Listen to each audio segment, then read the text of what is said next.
Worship. Let's talk about worship.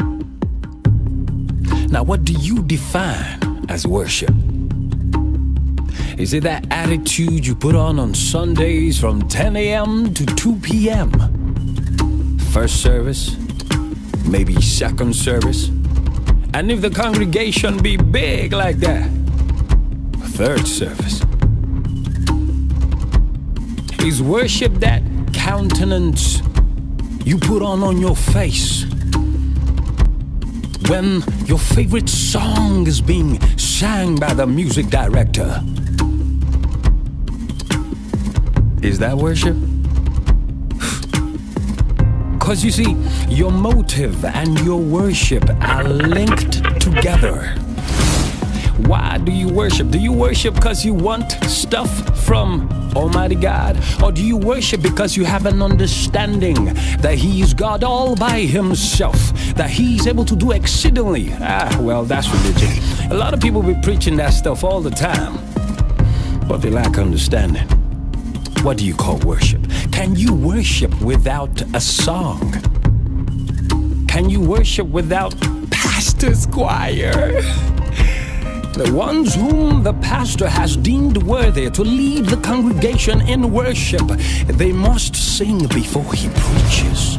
The one that beats me the most is when the choir is done with Sunday ministration and everybody's told to sit in the choir stall, and the man of God comes and says, "Our worship today was not on point."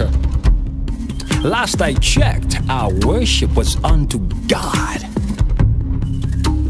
So whilst we were worshiping, you were analyzing? I mean, some of us leave the service feeling so holy and righteous because you cried and you lifted up holy hands. Don't know if your worship went beyond the scaffolding, though. Well, I ain't God. He knows better.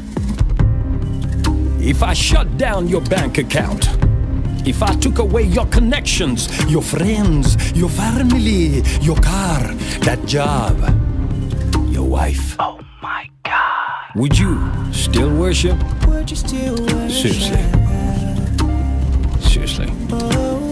If you really wanna worship God, you better worship in spirit and in truth, not in self or deceit.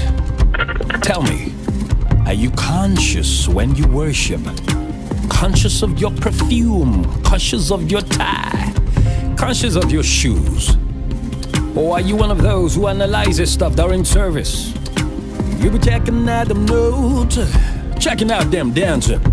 Well, I guess you know better, 'cause you're God, ain't you?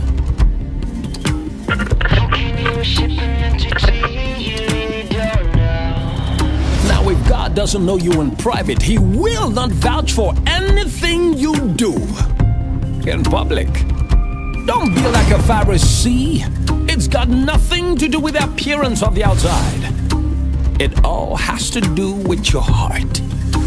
And by the way, worship has nothing to do with the speed of the song. A song of worship could be fast and furious, or it could be slow-mo. The focus really are on the lyrics of the song, not necessarily on the melodies. Because you see, songs are tools of spiritual navigation. Now when you worship, where's your mind at?